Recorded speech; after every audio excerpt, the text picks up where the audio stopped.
Hello guys, Prince classes के online platform पर आप सभी का हार्दिक स्वागत एवं अभिनंदन। दोस्तों, आज हम एक नए टॉपिक की बात करेंगे कि आवर्त सारणी में हमें जो जो तत्व उपस्थित होते हैं और तत्वों को किस प्रकार से याद करते हैं, उनकी ट्रिक्स हमने अगले वीडियो के अंदर आपको बताई कि एस ब्लॉक के तत्वों को कैसे याद करना है, पी ब्लॉक के तत्वों को कैसे याद करना है, डी ब्लॉक के तत्वों को किस प्रकार से याद करना है। उसके बाद में मैंने एक मैजिक नंबर बताया था। उस मैजिक नंबर के द्वारा किसी भी तत्व का परमाणु क्रमांक हम वर्ग के अंदर आसानी से ज्ञात कर सकते हैं, यदि प्रथम वर्ग का परमाणु क्रमांक हमें 10 तक याद है। अब हम बात करेंगे किसी तत्व का इलेक्ट्रॉन विन्यास भरना, और दो आपको विधि बताऊंगा, और दो विधि से किसी भी से आप एक से किसी भी तत्व का हम क्या भर सकते हैं, इलेक्ट्रॉनिक विन्यास। और दो मेथड्स आपको, उनमें से जो आपको अधिक लाइक या अच्छा लगे उनको आपको यूज करना है इलेक्ट्रॉन विन्यास भरने के अंदर। पहले क्या करना है वो देखो। सबसे पहले एक त्रिभुज बना देना। सभी को आता है त्रिभुज बनाना, आसानी से आपको त्रिभुज बना दिया। उनके बाद में कितनी लाइन खींचनी है, 6 लाइन खींचनी है। 1 2 3 4 और ये 5। आप बंद त्रिभुज बना दिया। बंद त्रिभुज के अंदर लाइन कितनी खींचनी है, 5। 1 2 3 4 5 लाइन खींच ली, और इनके साथ में क्या हो जाएगी, छठी लाइन। अब आपको क्या करना है, 1s सबसे ऊपर लिखना है, यानी संख्या लिखना है 1 2 3 4 5 6 7। यहां भी लिखना है 2 3 1 2 3 4 5 6 और 7। अब क्या करना है, इधर एस लिखना है और इधर पी लिखना है। 2s 3s 4s 5s 6s और 7s। यहां तक समझ में आ गया। यहां रखना है, यहां लिखना है आपको 2p 3p 4p 5p 6p 7p। यहां तक आप लिख सकते हो आसानी से, इसमें किसी भी प्रकार की कोई समस्या नहीं है। अब आपको क्या करना है, अंदर की 2 लाइन खोलकर बिंदु बनाना है। 1 2 लाइन खोल दी, या बिंदु बना दो। 1 और 2 लाइन खींच दी, आपको यहां क्या करना है, बिंदु बनाना। बिंदु बना ताकि आपको याद रहे। 2 लाइन खोल दी, बिंदु बना दिया। 2 लाइन खोल दी, 1 और 2 और बिंदु बना दिया। अब आपको ध्यान ये रखना है कि आपको पहले दूसरे के अंदर किसी भी प्रकार कोई छेड़छाड़ नहीं करना है। अब आपको पता है 4s के बाद में 3d शुरू हो जाती है, क्योंकि संक्रमण तत्व शुरू हो जाते हैं चौथे आवर्त के अंदर। पहले के अंदर 2 तत्व, दूसरे के अंदर 8, तीसरे के अंदर 8, चौथे के अंदर आपको पता है 18 तत्व हैं। और वहां पर क्या आते हैं, जिसमें ये संक्रमण धातु डी ब्लॉक शुरू हो जाते हैं। और जब डी ब्लॉक शुरू हो जाता है तो हम यहाँ भी डी ब्लॉक दर्शाएंगे। और एस 1 से शुरू हुआ, पी 2 से शुरू हुआ, डी कहां से शुरू होगा, 3 से। तो यहां लिखोगे 3d 4d 5d और 6d। यहां तक समझ में आ गया। एस 1 से चालू हुआ, पी 2 से शुरू हुआ, डी कहां से शुरू हुआ गया, 3 से। एफ कहां से शुरू होगा, 4 से। तो यहां लिखेंगे 4f और 5f। आपको पता है कि लास्ट में जो 2 आवर्त है वहां पर एफ ब्लॉक की शुरुआत होती है।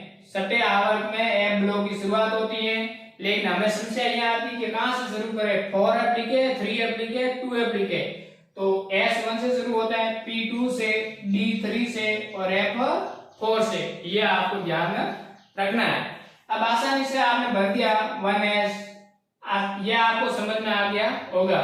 दूसरा तरीका क्या है, उनको मैं समझाऊं आपको। ये तो है त्रिभुज मेथड, इससे आसानी से आप किसी भी तत्व का क्या भर सकते हो, इलेक्ट्रॉनिक विन्यास। अब हम बात करेंगे लाइन मेथड, वो लाइन मेथड क्या है उसके बारे में बात करेंगे। लाइन मेथड के अंदर आपको क्या करना है, लाइन के अंदर केवल लिखना है 1s, उसके बाद में आएगा 2s और आएगा 2p, 3s, 3p और 3p के बाद में क्या आएगा 3d, तो आगे आ जाएगा 3d। उसके बाद में आएगा 4s, 4p और 4d और 4f। उसके बाद में आपके पास में आएगा 5s, 5p और 5d, 5f। आपको पता है f के दो ही आवर्त होते हैं, छठा और सातवां, यहां छोड़ दोगे आगे नहीं लिखोगे। उसके बाद में छठे के अंदर 6s, 6p और 6d। अब यहां पहले शुरुआत कर दी d की, उसके बाद में हमने f की शुरुआत की, f दो आते हैं, दो लिख के हम छोड़ दिया। अब d का लास्ट हम 6d लिखेंगे और उसके बाद में छोड़ देंगे, क्योंकि चार आवर्त के अंदर d ब्लॉक के तत्व हैं। कौन कौन से, चौथे, पांचवें, छठे और सातवें, ये चार आवर्त के अंदर क्या होते हैं d ब्लॉक के तत्व। तो ये कितने, दो आवर्त के अंदर, ये कितने, चार के अंदर, तो ये हम दोनों को क्या कर देंगे, छोड़ देंगे। उसके बाद में लिखेंगे 7s और 7p। यहां तक आप समझ गए होंगे। इसको कहते हैं हम लाइन मेथड और इसको कहते हैं त्रिभुज मेथड। दोनों में से जो भी क्वेश्चन आए आपको उसी हिसाब से किसी भी तत्व का क्या करना है, इलेक्ट्रॉन विन्यास। इसमें पहले त्रिभुज बना दो, एक से शुरुआत कर दो, 7 तक लिख दो इधर, 7 तक लिख दो इधर, इधर SS कर दो या PP कर दो। उसके बाद में आपको पता है चौथे आवर्त के अंदर D तत्वों की शुरुआत होती है D ब्लॉक की, तो यहाँ D ब्लॉक चालू कर दो। और छठे के अंदर F ब्लॉक की शुरुआत होती है, तो चौथे के अंदर क्या कर दो, F। नंबर कैसे लिखे, पहला, दूसरा, तीसरा और चौथा। यहाँ तक समझ में आ गए। उसके बाद हम बात करेंगे लाइन मेथड की, उसको किस प्रकार से आपको करना है। धैर्य के साथ में बने रहे और आगे देखें। पहले आवर्त में एक ही तत्व है, दूसरे आवर्त के अंदर आपको क्या करना है, ऐसे लाइन खींचनी है सीधी, 1s, 2s। अब आपको ध्यान रखना 2p के बाद में कहा जाएंगे 2p और 3s, 2p के बाद में कहा जाएंगे 3s और उसके बाद में 3p, ये लाइन जाएगी। उसके बाद में ये लाइन जाएगी, उसके बाद में ये लाइन जाएगी, उसके बाद में ये लाइन जाएगी, उसके बाद में ये लाइन जाएगी। मतलब आपको यहां तक तीसरी लाइन खींचनी है। तीसरी लाइन खींचते समय ध्यान रखना कि पहले और दूसरे के अंदर आपको केवल एक लाइन खींचनी है, तीसरी 1s, 2s। उसके बाद में इसके लगा करके सीधी लाइन खींच दो, 2p, 3s, 3p, 4s, 3d, 4p, 5s, 4d, 5p, 6s, 4f, 5d, 6p, 5s और 5f, 6d, 7p। इस प्रकार आपको क्या करनी है, तीसरी लाइनें खींचनी है सीट के अंदर। अब ये खींचने से क्या होगा वो देखो। इन दोनों में से किसी तत्व का हम क्या करते हैं कि किसी तत्व को लेते हैं और उसका इलेक्ट्रॉन विन्यास बढ़ने का हम क्या करते हैं, प्रयास करते हैं। अब देखो, एक आपको ध्यान ये रखना है कि आपके पास में S, P, D और F कितने हैं, उपकोष कितने हैं, S, P, D, F। इसके अंदर अधिकतम कितने इलेक्ट्रॉन आते हैं उसकी हम बात करेंगे। तो इसके अंदर अधिकतम कितने इलेक्ट्रॉन, 2। इसके अंदर कितने इलेक्ट्रॉन, 7। इसके अंदर कितने इलेक्ट्रॉन, 10। इसके अंदर कितने इलेक्ट्रॉन, 14। S के अंदर कितने, 2 इलेक्ट्रॉन। P के अंदर ये उपकोष है और उपकोष के अंदर इलेक्ट्रॉन की संख्या ये आपको ध्यान रखना है। एस के अंदर 2, पी के अंदर, डी के अंदर, एफ के अंदर। और यदि आपको कह दिया जाए कक्षक की संख्या, कक्षक की संख्या, और कक्षक की संख्या इसकी आधी होगी। एस में कितने कक्षक होंगे? 1, इसमें कितने होंगे? 3, इसमें कितने होंगे? 5, इसमें कितने होंगे? 7। ये क्या है? कक्षक है, ध्यान रखना। ऑर्बिटल, तो उपकोष एसपीडीएफ, इसमें अधिकतम इलेक्ट्रॉन की संख्या 2, 6, 10 और 14, और इलेक्ट्रॉन की संख्या के आधे क्या होते हैं? इसके कक्षक। ये आपको याद रखना है, आगे बहुत काम आएगा। आपको ये याद जरूर रखना है ताकि आगे पढ़ते समय बहुत आसानी रहेगी। अब हम सोडियम तत्व को लेते हैं।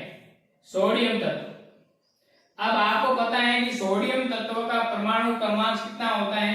11। ठीक, सोडियम परमाणु का परमाणु क्रमांक कितना होता है? 11। अब आपको सोडियम परमाणु क्रमांक कितना होता है? 11। तो इसमें इलेक्ट्रॉन की संख्या भी कितनी होगी? 11। और आपको क्या करना है? 11 इलेक्ट्रॉनों को इसमें भरना है और इसका क्या करना है? इलेक्ट्रॉनिक विन्यास निकालना है। 2 मेथड से हम निकालेंगे। किस प्रकार निकालेंगे वो देखो। पहले हम निकालेंगे इस विधि से और दूसरा हम निकालेंगे इस विधि से। दोनों में से जो आपको अच्छा लगे उनको यूज करना। पहला क्या है? 1s, उसके बाद में क्या है? 2s, उसके बाद में क्या है? 2p, उसके बाद में क्या है? 3s, उसके बाद में क्या है? 3p। अब हमें कितने इलेक्ट्रॉन भरने? जितने परमाणु क्रमांक होते हैं उतने उसके अंदर इलेक्ट्रॉन होते हैं और वो इलेक्ट्रॉन हम भरने हैं। ये कितने? 11। आपको पता है कि s के अंदर अधिकतम कितने आते हैं? 2 आते हैं, तो हम इसके ऊपर लिखेंगे 2। s के अंदर अधिकतम कितने आते हैं? 2 आते हैं, यहाँ 2 लिखेंगे। p के अंदर अधिकतम कितने आते हैं? p के अंदर अधिकतम इलेक्ट्रॉन की संख्या 6 आती है, तो हम यहाँ क्या लिखेंगे? 2p6। उसके बाद में s के अंदर अधिकतम कितने आते हैं? 2 आते हैं, हम लिखेंगे 2। उसके बाद में p के अंदर अधिकतम 6। लेकिन ध्यान ये रखना है परमाणु क्रमांक कितना है? 11। इलेक्ट्रॉन की संख्या होनी कितनी चाहिए? 11। 2 और 2 कितनी होगी? 4, 4 और 6 कितने हो गए? 10। 10 और 1 11, मतलब यहाँ 1 आना चाहिए और बाकी नहीं आना चाहिए। कैसे भरा? 1s, 2s, 2p, 3s, 3p। इस प्रकार से इलेक्ट्रॉन विन्यास हमने भरा। और कितने इलेक्ट्रॉन है? 11। 2 2 4, 4 और 10 और 1 11। ये आपका क्या है? इलेक्ट्रॉनिक विन्यास। इस विधि से किस प्रकार से भरेंगे उसके बारे में देखें। सबसे पहले क्या आएगा? 1s, उसके बाद में क्या आएगा? 2s, उसके बाद में क्या आएगा? 2p, 2p के बाद में कौन सा आएगा? 3s, 3s के बाद में 3p आएगा, लेकिन जरूरत नहीं है। तो इसमें अधिकतम इलेक्ट्रॉन 2, 2, 6, 1 सेम दोनों का इलेक्ट्रॉनिक विन्यास है। इसमें किसी भी प्रकार की कोई समस्या नहीं है।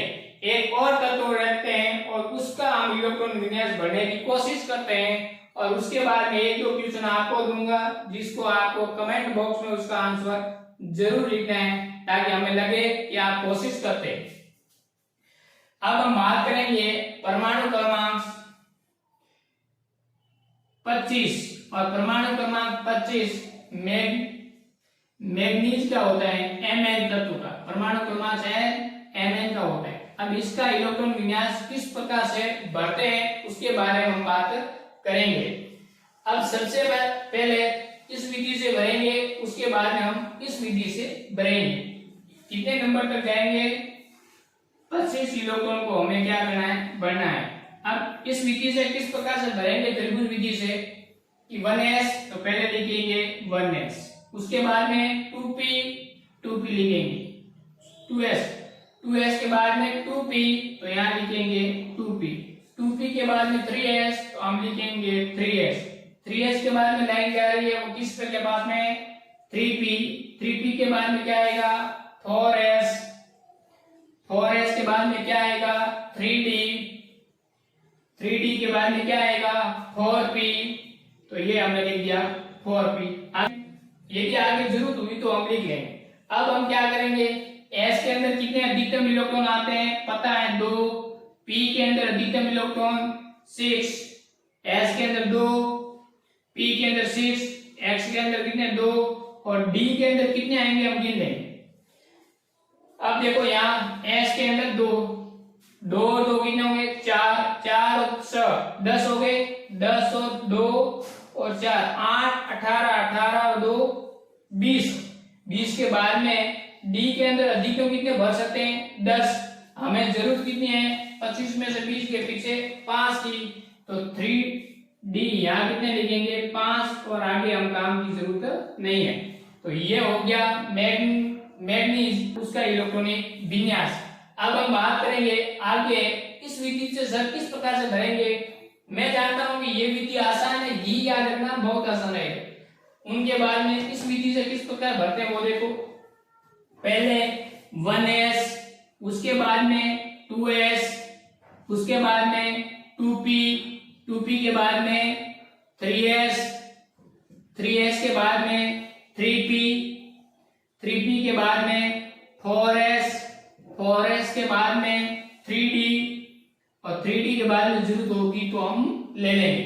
अब s में कितने आते हैं 2 और p के अंदर 6, s के अंदर वापस 2 अब देखो 4 और 10 18 20 और यहाँ कितने आ जाएंगे 5 आ जाएंगे।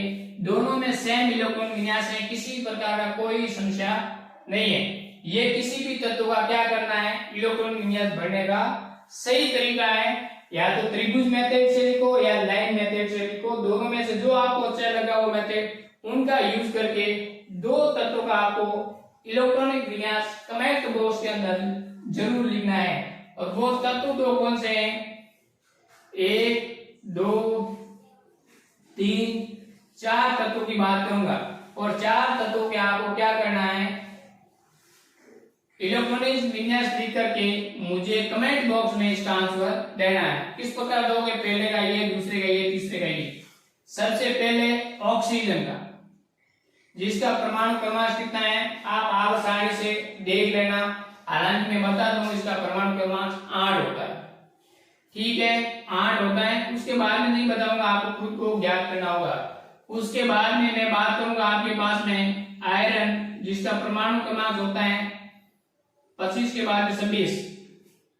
उसके बाद में हम बात करें तो मैग्नीशियम की, मैग्नीशियम का परमाणु क्रमांक आपको पता है 12 होता है। उसके बाद में हम बात करें नाइट्रोजन का परमाणु क्रमांक आपको लिखना है और नाइट्रोजन का परमाणु क्रमांक आपको जरूर लिखना है। इसका होता है 7 परमाणु क्रमांक और ऑक्सीजन का कितना होता है 8। इन 4 तत्वों के इलेक्ट्रॉनिक विन्यास लिख करके जरूर बताना। और किसी भी इलेक्ट्रॉन विन्यास भरते समय प्रॉब्लम आ रही है तो उसको भी जरूर बताना। सामान्य आपको इलेक्ट्रॉन विन्यास भरने का जो 2 तरीके थे दोनों मैंने विधि बता दी है, त्रिभुज वाली और लाइन मेथड। आपको ये भी याद उपकोष अधिकतम कितने इलेक्ट्रॉन आएंगे और उसके आगे क्या होंगे कक्षक होंगे। यहां तक आपको समझ में आ गए होंगे क्योंकि एक कक्षक में कितने इलेक्ट्रॉन आते हैं 2।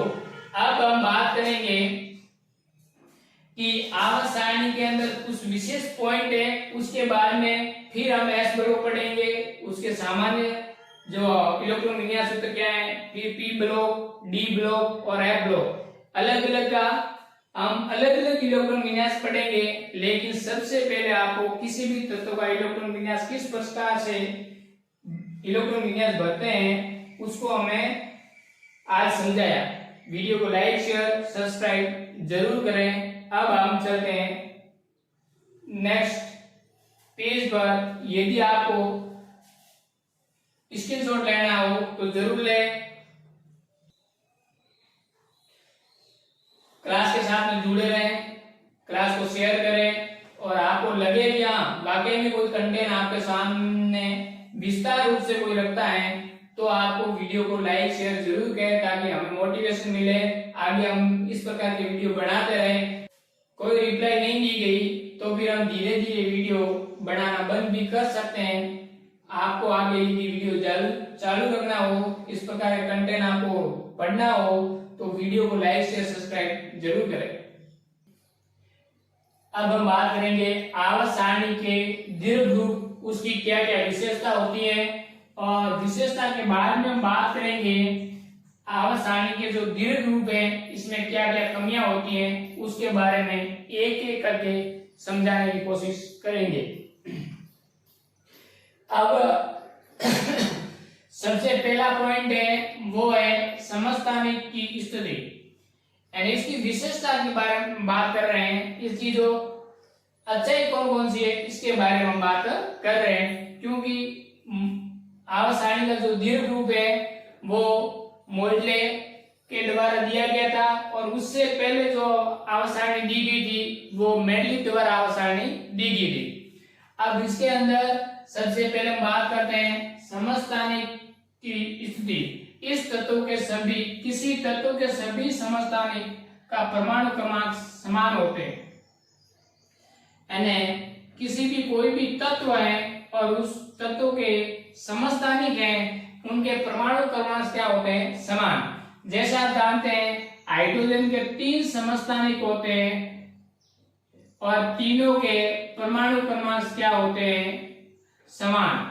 यानी किसी तत्व के समस्थानिक का परमाणु क्रमांक क्या होते हैं, समान होते हैं। तीनों में परमाणु क्रमांक क्या है, समान है, 1 है। इसलिए इन्हें आवर्त सारणी में एक ही स्थान पर रखा गया है, क्योंकि जो आधुनिक आवर्त सारणी है वो परमाणु क्रमांक पर आधारित है, और परमाणु क्रमांक समान होने के कारण तत्वों की जो स्थिति है वो समान रखा गया। लेकिन अगला जो पॉइंट है, आर्गन, पोटेशियम, कोबाल्ट, निकल, टेक्नीशियम और आयोडीन, ये सभी वर्तमान परमाणु क्रमांक के बढ़ते क्रम में जो आवर्त सारणी है वो परमाणु क्रमांक पर आधारित होते हैं। तो परमाणु भार के अंदर कुछ अधिकता होने के बावजूद भी इनको परमाणु क्रमांक के बढ़ते क्रम में रखा गया है। पहले आर्गन, बाद में पोटेशियम, पहले कोबाल्ट, बाद में निकल, टेक्नीशियम पहले, आयोडीन बाद में। लैंथेनाइट और एक्टिनाइट, लैंथेनाइट और एक्टिनाइट वर्ग 3B के अंदर रखा गया है। एंड आवर्त सारणी के अंदर लैंथेनाइट और एक्टिनाइट की जो वर्ग है वो 3B है, लेकिन जो मेंडलीफ ने आवर्त सारणी की थी उसमें इसकी एक्टिनाइट और लैंथेनाइट की जो स्थिति है वो फिक्स नहीं हो पाई थी। इस कारण से आधुनिक आवर्त सारणी में इसकी जो कंडीशन है वो फिक्स हो गई है। उनके बारे में बात करें, आधुनिक आवर्त सारणी में विकर्ण रेखा धातु अधातु उपधातु को पृथक करती है। कौन सी रेखा, विकर्ण रेखा। विकर्ण रेखा क्या होती है इसके बारे में हम आगे विस्तार से पढ़ेंगे, लेकिन थोड़ा बता दूं कि विकर्ण का मतलब ये होता है कि पहले वाले आवर्त के तत्व अगले आवर्त के इसके जस्ट आगे वाले वर्ग के तत्वों के गुणों में क्या होती है, समानता होती है। मतलब पहले आवर्त का ये पहला वर्ग तो दूसरे आवर्त का दूसरा वर्ग, इनमें क्या होती है, समानता होती है। इसे हम क्या कहते हैं, विकर्ण संबंध कहते हैं, विकर्ण रेखा कहते हैं। समान वर्ग के तत्वों के बाह्यतम कोश में इलेक्ट्रॉन विन्यास और सामान्य सूत्र क्या होते हैं, समान। यानी वर्ग एक ही है तो वर्ग के इलेक्ट्रॉनिक विन्यास और सामान्य सूत्र आपस में क्या होंगे, समान होंगे। एक ही वर्ग में जितने भी तत्व आते हैं उनके बाह्यतम कोश का इलेक्ट्रॉनिक विन्यास क्या होता है, समान होता है। अब उसके बारे में हम बात करेंगे आवर्त सारणी की क्या क्या कमियां रही उसके बारे में। दोस्तों पहली जो कमी है वो है हाइड्रोजन का स्थान अभी तक विवादित है। हाइड्रोजन के बारे में अभी तक जो विवाद है कि ये पी ब्लॉक के सामने रखा जाए या एक्स ब्लॉक के सामने रखा जाए, इसकी कंडीशन अभी तक फिक्स नहीं हुई है, क्योंकि कुछ गुण पी ब्लॉक से मिलते हैं तो कुछ गुण एस ब्लॉक से मिलते हैं। उसके बाद में एस ब्लॉक में सभी धातु है, जबकि ये हाइड्रोजन एक अधातु है। एस ब्लॉक में सभी धातु हैं, जबकि हाइड्रोजन क्या है, अधातु है। हाइड्रोजन के बाद में जो दूसरा तत्व आता है वो आता है हीलियम। हीलियम अकेली गैस है, लेकिन इसका जो इलेक्ट्रॉनिक विन्यास है वो अन्य अकेली गैस से क्या होता है, भिन्न होता है। हम बात करें हीलियम की, तो हीलियम के अंदर बाह्यतम कोश में इलेक्ट्रॉन कितने होते हैं, 2। लेकिन बात करें नियोन की, तो नियोन के अंदर देखा जाए तो बाह्यतम कोश के अंदर इलेक्ट्रॉनिक विन्यास होता है। दोस्तों हीलियम के अंदर लास्ट इलेक्ट्रॉन एस उपकोष में प्रवेश करता है, लेकिन अन्य गैसों के अंदर जो लास्ट इलेक्ट्रॉन है वो पी उपकोष के अंदर प्रवेश करता है। अब हम बात करें लैंथेनाइड एक्टिनाइड को मूल सारणी से पृथक रखा गया है, मतलब आवर्त सारणी के अंदर जो मूल स्थान है वहां एक्टिनाइड और लैंथेनाइड को न रख करके इनको अलग स्थान पर रखा गया है। अब हम बात करें 4 नंबर बिंदु की, तो समस्थानिकों के भौतिक गुण क्या होते हैं, अलग अलग होते हैं। हमने कहा कि इसके भौतिक रासायनिक गुण तो क्या होते हैं, समान, लेकिन भौतिक गुण क्या होते हैं, असमान। भौतिक गुण असमान होते हैं, लेकिन रासायनिक गुण समस्थानिकों क्या होते हैं, समान। और समस्थानिकों भौतिक गुण अलग अलग होते हैं, फिर भी आवर्त सारणी में एक ही स्थान पर रखा गया। ये दीर्घ आवर्त सारणी की जो कमियां थी इसके बारे में हम एक एक करके बताया। पहली विशेषता है कि समस्थानिक परमाणु क्रमांक के आधार पर रखा गया, सभी समस्थानिकों परमाणु क्रमांक समान है। परमाणु भार में कुछ अंतर के बावजूद भी इसके परमाणु क्रमांक से बढ़ते क्रम में इस तत्व को रखा गया। लैंथेनाइड एक्टिनाइड थर्ड बी वर्ग से संबंधित हैं और आधुनिक आवर्त सारणी में विकर्ण रेखा है वो धातु उपधातु और धातु को क्या करती हैं, पृथक करती है। और समान वर्ग वाले तत्वों के बाह्यतम कोश में इलेक्ट्रॉन विन्यास और सामान्य सूत्र क्या होते हैं, समान होते हैं। कमियां के बारे में बात करें कि हाइड्रोजन का स्थान अभी तक विवादित है, क्योंकि हाइड्रोजन एक अकेले गैस, क्योंकि हाइड्रोजन एक अधातु है, लेकिन एस ब्लॉक में सभी धातुएं रखी गई है। हीलियम अकेली गैस है, लेकिन इसके इलेक्ट्रॉन विन्यास अन्य अकेली गैस से भिन्न है, क्योंकि बाह्यतम जो इलेक्ट्रॉन है लास्ट इलेक्ट्रॉन वो एस उपकोष में होता है, लेकिन यहाँ पर पी कक्षा के अंदर लास्ट इलेक्ट्रॉन प्रवेश करता है यहाँ एस कक्षा के अंदर। उसके बाद में बात करें समस्थानिकों भौतिक गुण अलग अलग होते हैं, फिर भी इनके एक ही स्थान पर रखा गया है, क्योंकि इसके परमाणु क्रमांक क्या होते हैं, समान। यहाँ तक दोस्तों समझ में आ गया होगा। अब स्क्रीनशॉट लेना चाहो तो ले सकते हैं और वीडियो को लाइक शेयर सब्सक्राइब जरूर करें। अब हम आगे देखेंगे अन्य S block, P block, D block और एफ ब्लॉक के बाह्यतम कोश के इलेक्ट्रॉनिक विन्यास किस प्रकार से लिखा जाता है, उनके सामान्य सूत्र क्या होते हैं और उनके कुछ तत्वों के इलेक्ट्रॉन विन्यास जो कि अन्य तत्वों से भिन्नताएं पाई जाती हैं उनके बारे में भी हम बताएंगे। यहाँ तक दोस्तों समझ में आ गया होगा। अब मिलते हैं नेक्स्ट टॉपिक पर।